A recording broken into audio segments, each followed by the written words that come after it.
하나님 말씀을 경청하도록 하겠습니다. 오늘 신 말씀은 전도서 7장 1절로 4절 말씀입니다. 제가 받들어 읽어드리겠습니다. 좋은 이름이 좋은 기름보다 낫고 죽는 날이 출세하는 날보다 나으며 수상집에 가는 것이 잔치집에 가는 것보다 나으니 모든 사람의 끝이 이와 같이 되리라.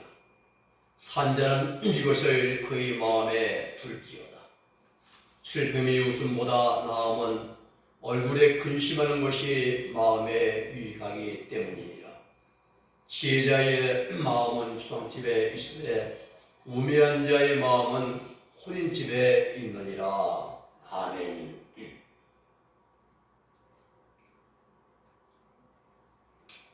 오늘 말씀은 지혜자의 세 가지 특징입니다.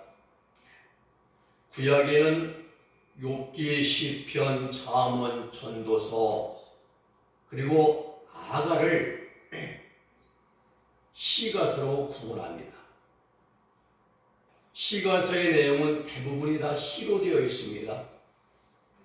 시편은 주로 이스라엘의 예배와 관련된 그러한 기도와 찬양의 노래로 되어 있고, 욥기, 잠언, 전도서, 아가는 백성들의 일상적인 삶을 조명하는 그러한 지혜서입니다. 욥기는 고난 속에서 믿음을 지키는 지혜가 욥기 안에 들어 있습니다. 시편은 개인과 공동체의 예배, 기도와 감사와 찬양과 교훈, 그리고 메시아에 대한 그러한 말씀들이 들어 있습니다. 잠언은 우리 일상적인 삶에서 성공하는 지혜가 그 속에 담겨져 있습니다. 전도서는 우리 인생의 허무함을 아는 지혜가 있어요. 아가는 부부간의 아름다운 사랑을 노래하는 내용으로 되어 있습니다.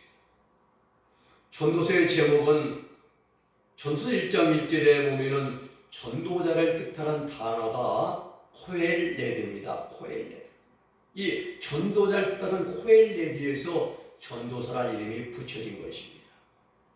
이 전도서에서 전도자를 다윗의 아들 이스라엘의 왕이라고 소개하기 때문에 솔로몬인 것을 우리가 알 수가 있습니다. 기록 연대는 주전한 960년에서 931년 사이. 930년에 그 솔로몬이 죽고 느부갓이 왕에 즉위하고 남유다와 북이스라엘로 나누어지죠. 바로 이때까지라고 보고 있습니다. 전도서의 주제는 헛되고 헛됨입니다. 헛되고 헛된 거예요. 전도서에는 헛됨, 공허함 이런 단어 헤벨이 38번 등장합니다. 헛된 것 다. 헤벨의 어근은 수증기인데 금방 사라지는 것. 수증기가 이제 떠오르면 잠깐 있다 사라지잖아요. 이것이 바로 우리 인생의 헛된 것, 헤벨, 공허함입니다. 이 전도자는 타락 이후에 노래한 도래한 공허함, 인간의 아담과 하와의 타락 이후에 도래한 그 공허함이 뭡니까? 죽음과 수고와 불확실한 미래잖아요. 여기에 대한 성경적인 지혜를 강조하고 있습니다. 하나님 없는 수고의 허무함, 전도자가 이르되 헛되고 헛되우며 헛되고 헛되니 모든 것이 헛되도다. 해 아래에서 수고하는 모든 수고가 사람에게 무엇이 유익한가라고 반문하잖아요. 세상에 많은 권력을 명예를 얻고 부를 축적해도 하나님을 모르는 인생은 헛되고 헛된 인생이라고 말합니다. 인간의 쾌락과 지혜도 수고도 다 헛된 것임을 또 말씀합니다. 인간의 세상적인 지혜는 궁극적이고 영원한 것이 이제 될 수가 없습니다. 인간의 얄팍한 지혜는 그 사람을 허무함으로 이끌 뿐입니다. 그러기에 현재 하나님이 내게 주신 것을 기뻐하고 선을 행하며 영원하신 하나님을 경외하라고 우리에게 충고해 줍니다. 또 인간의 욕망은 끝이 없으며 허무한 것이라고 우리에게 말씀해 줍니다. 그러므로 인간의 욕망, 육신의 정과 욕심에 대해 너무 집중하지 말라라고 말씀합니다. 6장에서 말씀하잖아요. 그리고 6장 10절로 11장 10절까지는 인간의 미래의 불확실성, 내일 일은 난 몰라요, 불확실성에 말씀하고, 그리고 11장 7절로 마지막 절까지는 금방 늙고 죽음이 닥쳐온다 말합니다. 사는 동안 항상 기뻐하고 즐거워하고 내 젊은 때를 즐거워하면서 늙고 죽음이 오기 전 젊을 때 창조주 그분의 선물을 기억하라고 말씀합니다. 즉 전도서는 타락 이후에 생긴 인간의 허무함, 타락 이후로 말미암아 인간에게 죽음이 왔고 수고가 들어오고 불확실한 미래를 어떻게 대처해야 할지에 대한 지혜로운 교훈을 주는 것이 전도서입니다. 답은 진실함입니다. 답은 정직입니다. 답은 진실한 성실한 삶으로 세상을 살아가는 핏된 삶에 있습니다. 내 인생의 모든 일에 하나님의 섭리가 있음을 믿고 하나님께서 주신 그 내 몫에 만족하고 하루하루를 감사하며 말씀에 순종하며 사는 삶이 최고의 값진 인생이라고 우리에게 말씀을 주고 있습니다. 그러므로 전도자, 지혜자의 세 가지 특징은, 첫째는 자기 이름을 소중히 여깁니다. 지혜로운 자들은 1절에 보면은 아름다운 이름이 보배로운 기름보다 낫고 죽는 날이 출세한 날보다 나으며라고 말씀합니다. 아름다운 이름, 이 영역권에서는 좋은 이름, 굿네임이에요. 아름다운 이름의 히브리어의 이제 이름은 쉘입니다. 쉘. 그러면 좋은 이름, 아름다운 이름이 좋은 기름보다 더 낫다는 말씀은 무슨 뜻이냐? 우리는 여기서 좋은 이름이 어떤 이름인지를 우리는 분별해야 됩니다. 그저 듣기 좋고 또 부르기 좋고 이미지가 좋은 그러한 이름이 아니라, 좋은 이름은 명예욕에 사람 앞에서 자기 이름을 높이려고 하는 이름도 아닙니다.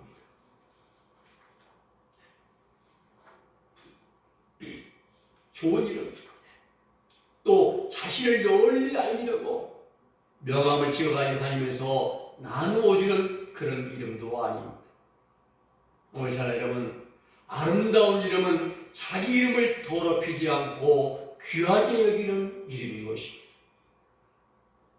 자신의 이름 석자만 들어도 많은 사람들에게 감동을 주고 기쁨을 주고 믿음을 주고 신뢰를 주는 그런 이름이 바로 아름다운 이름입니다. 그렇습니다. 지혜자는 아름다운 이름이 보배로운 기름보다 더 낫다라고 말합니다. 이스라엘 백성들에게는 기름은 존귀와 부귀와 명예의 상징이 바로 기름입니다. 이스라엘 사람들에게 기름은 재산입니다. 아름다운 명예의 상징이 됩니다. 그 이유는 하나님께서 이스라엘의 존귀한 사람들, 특별히 선택하신 자들에게 기름을 부으셨기 때문입니다. 누굽니까? 왕입니다. 누굽니까? 제장들입니다. 누굽니까? 선지자들입니다. 이 세 분들이 기름 부음을 받은 사람들입니다. 그러므로 좋은 이름, 좋은 그런 기름의 의미는 인생을 살아가면서 좋은 평가를 받고 사람들에게 감동을 주고 인정을 받는 그러한 이름이 좋은 이름이고 아름다운 이름입니다. 이러한 이름이 많은 재물을 모으고 부를 축적하는 것보다 훨씬 더 낫고 훨씬 더 지혜로운 그러한 이름인 것입니다. 우리를 곳에 국회에 앉아서 큰 소리 치고 호통치고 그런 이름은 좋은 일이 아닙니다. 요즘 시대에도 이름이 매우 중요합니다. 그래서 현대인들은 이름의 중요성을 너무 잘 알고 있습니다. 고급 브랜드를 런칭합니다. 그래서 브랜드 파워예요. 집을 지어도 삼성에서 집은 내비한, 현대는 실스테이트, 대림은 이편한 세상, 그리고 대우는 푸르지오, 포스코 원전 도샵, 두산 위구. 좋은 이름을 선정하려고 아주 힘을 쓰죠. 변리사들이 이러한 일을 해주잖아요. 한 40년 살다가 다시 재건축할 그러한 건물의 이름도 이렇게 중요하게 생각하는데 하물며 일생에 단 한 번뿐인 내 자신의 이름이야말로 얼마나 중요합니까? 내 이름이 한 번 정해지면은 10년, 20년이 아닙니다. 80년, 90년, 100년, 또 105년, 110년 넘어간다 이 말이죠. 그러므로 우리는 삶을 살아가면서 자신의 이름을 망가뜨리고 손가락을 쓸다가 먹칠을 하는 그러한 부끄러운 삶을 살아가면 안 되는 것입니다.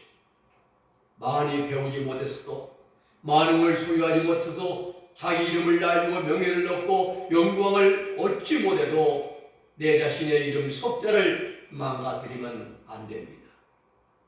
자기 이름은 그 사람이 눈위를 걸어가며 찍히는 그러한 인생의 발자국과도 똑같습니다.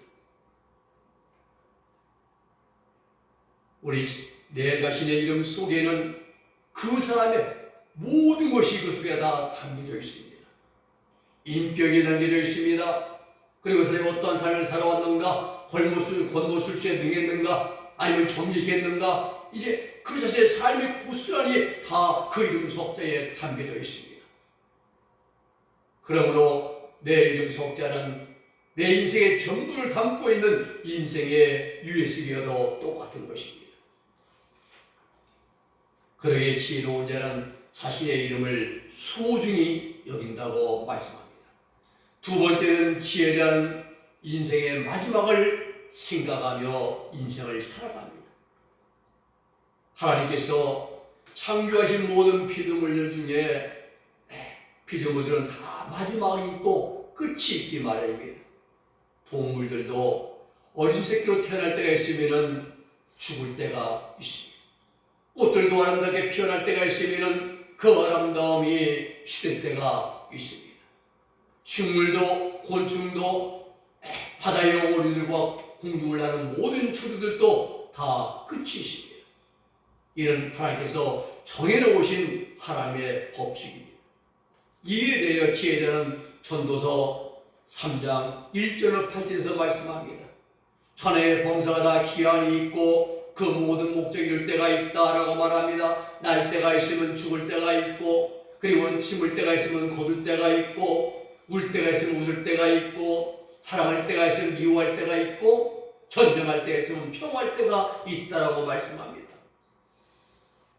그런데 인간들은 자기 자신의 남은 때에 대하여는 알려고를 하지 않습니다.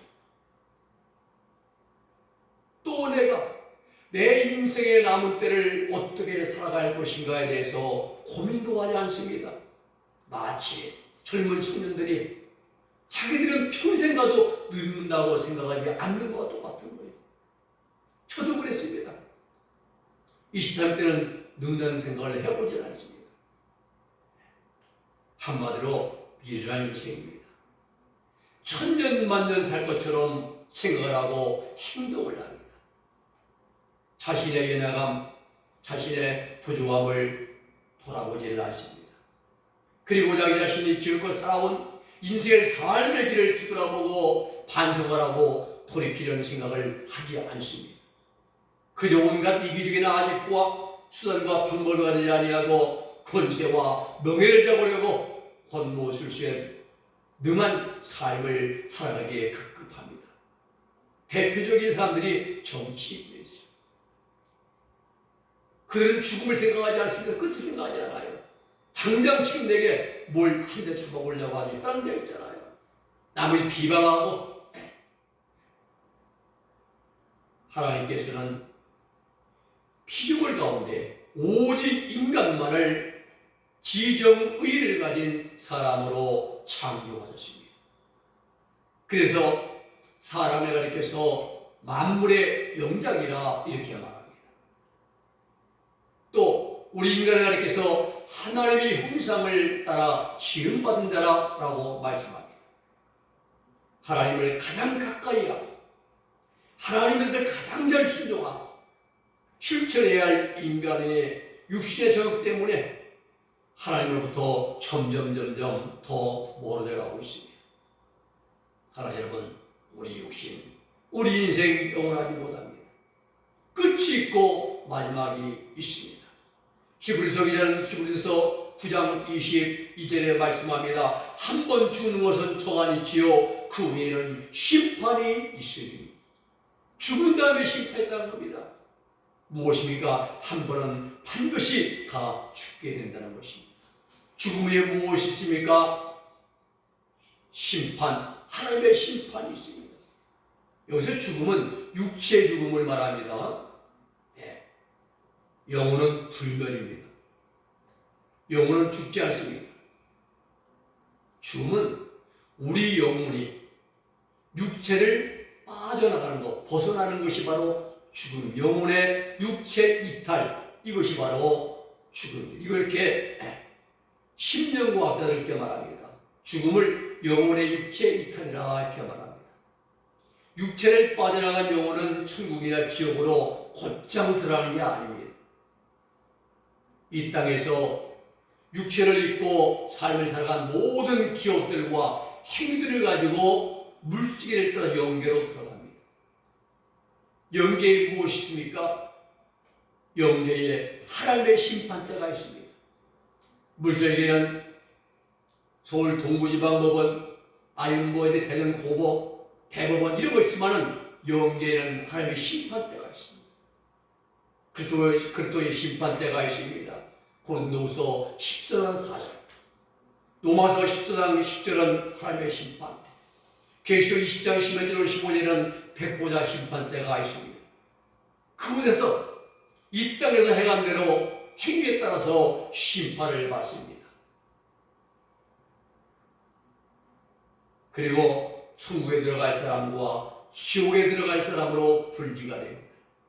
오늘 사랑하는 여러분, 우리 구원받은 성도들은 이 땅에서 행한 모든 일들이 내가 죽음으로 끝이 난다고 착각하면 안 됩니다. 우리 사회에 자살한 사람들 있잖아요. 스스로 생을 마감한 자들은 내가 죽으면 끝난다고 생각하고 착각합니다. 그게 아닙니다. 육체는 죽음으로 끝이 나지만 우리 영혼은 불멸이기 때문에 죽지 않고 하나님의 심판대 앞에 가서 그대로 자신의 행한 대로 심판을 받게 되어 있습니다.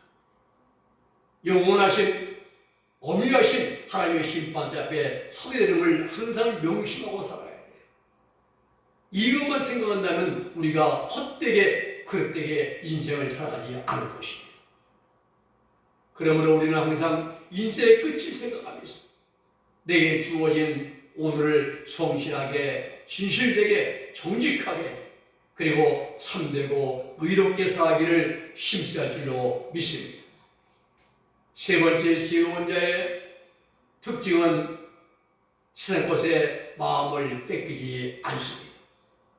오늘 본문 4절의 말씀 보면 지혜자의 마음은 수상집에 있으며 우매자의 마음은 연락하는 집에 있느니라 말씀하고 있습니다. 이 말씀은 지혜로운 자의 자와 미련한 우매한 자의 그에 대한 매우 적절한 비유입니다. 추상집, 잔치집, 이 추상집, 에벨, 또 베트, 미슈테 잔치집인데요. 이 서로 반대되잖아요. 또 하카민, 지혜로운 자들과 또 게살림, 어리석은 자들 서로 반대가 됩니다. 그러면 누가 지혜로운 자고 누가 미련한 자인가? 사람은 자기 마음에, 자신의 마음에 따라서 행동을 합니다. 자기 마음에 따라서 말을 하고 행동을 하고 지혜로운 자의 마음은 수산집을 찾고 미련한 자는 산시집을 찾아갑니다. 여기서 가장 중요한 것이 무엇입니까? 내부, 마음입니다. 내 마음을 다하고. 그렇습니다. 우리 인생, 우리 삶에 대해서 내 마음이 어디를 향하는가가 매우 중요한 것입니다. 내 마음이 술집을 향하면 내 걸음은 술집을 향하는 것입니다. 내 마음이 연락하는 곳에 향하면 그런 곳을 찾아가는 것입니다.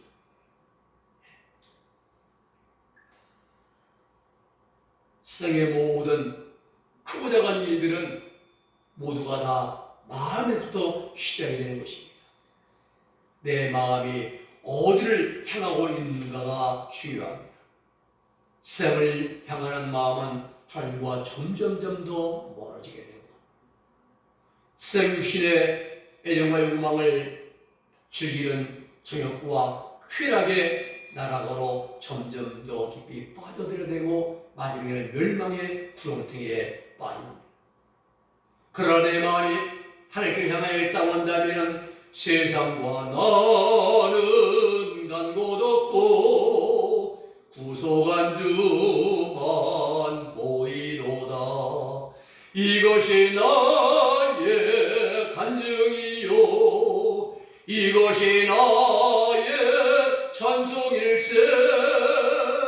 나 사는 동안 하나님만 찬양하고 굳이만 찬송하고 오늘 하나님께 향하여 있다면 내 생활을 삼고 싶어요. 오직 하나님을 보게 됩니다. 하나님 가까이 하게 되고 하나님 성전에 나와서 기도하게 일을 힘쓰게 되고 내 자아 삶의 자리에서 순간순간 하나님 말씀대로 살아가기를 힘쓰게 되는 것입니다. 여러분, 지금 우리가 삶을 살아가는 세상을 바라보십시오. 세상에 얼마나 좋은 것들이 많습니까? 눈으로 보면서 쓸 수 있는 게 얼마나 많습니까? 또 입으로 먹고 마시면서 느낄 수 있는 것들도 꽉 차 있습니다. 많은 사람들이 여기에 빠져서 이런 것들을 보고 즐기면서 소위 행복이라고 생각을 합니다. 그런데 하나님 뭐라고 말씀하십니까? 이런 것들은 우리가 추구하고 느끼고 즐길 대상이 아니라 십자가에 못 박아야 대상이라고 말씀하십니다. 또 예수님의 사람들은 정과 욕심, 육신의 정과 욕망을 십자가에 못 박았느니라 갈라디아 5장 14절에서 십자가에 못 박을 대상이지 나가 즐기고 지혜도 이제 구경 다니면서 이게 행복이라고 착각할 대상이 아니라고 하나님 말씀하십니다. 왜 그렇습니까? 세상에 있는 것들은 하나님과 반대가 되기 때문입니다. 하나님과 점점 멀어지게 만들고 육신의 정과 욕망에 빠져 살아가는 끝내는 지옥의 나라로 떨어지기 때문인 것입니다. 그러기에 하나님으로부터 점점 멀어지게 만드는 세상의 마음을 뺏기면 안 됩니다. 오늘 말씀을 정리합니다. 오늘 말씀은 지혜로운 자의 삶의 세 가지 특징입니다. 지혜로운 자는 자기 이름을 소중하게 여깁니다. 자기 이름 안에 자기 인생이 고스란히 다 들어가 있습니다. 두 번째는 항상 내 인생의 끝자락을 생각하며 삶을 살아가는 자가 지혜로운 자입니다. 언제가 나도 그때 세상을 떠나겠지. 하나님의 심판대로 서겠지. 그럼 내가 지금 이 순간에 어떻게 살까? 선하게, 정직하게, 의롭고 진실되게, 참되게 살아가는 것이 내 인생의 삶이지. 늘 생각하는 것이죠. 그리고 세 번째는 세상 것에 마음을 뺏기지 않는 자가 지혜로운 자입니다. 그 마음이 항상 하나님을 향하여 겸손하게 하나님의 뜻을 이루어가는 삶을 살아가므로 이제 내 이름을 소중히 여기고 그리고 인생의 마지막을 생각하면서 겸손하게 진실되게 살려주십시며 세상 것에 마음 뺏기지 않고 오직 하나님만 주목할 수 있는 우리 인생의 승리한 자들이 다 될 수 있기를 예수님의 이름으로 축복해 드립니다. 기도하겠습니다. 거룩하신 아버지 하나님 감사합니다. 오늘 지혜자의 세 가지 특징에 대해서 말씀을 주시오니 감사합니다. 지혜로운 자는 자기 이름을 소중히 여기고 지혜로운 자는 이제 하나님 아버지의 인생의 마지막을 늘 염두에 두고 살아가는 자들이고 지혜로운 자는 세상 마음 뺏기지 않고 오직 하나님께 마음을 두고 예수님의 십자가에 초점을 맞추고 사는 자들이 참된 지혜자임을 알게 하심을 감사를 드립니다. 우리 모두 이러한 삶을 살아서 하나님의 심판 때문에 서로 날 잘했다고 칭찬받을 수 있는 그러한 인생을 살아가는 복된 자들이 지혜로운 자들이 되게 하여 주시옵소서. 예수님의 이름으로 기도 올리옵나이다. 아멘.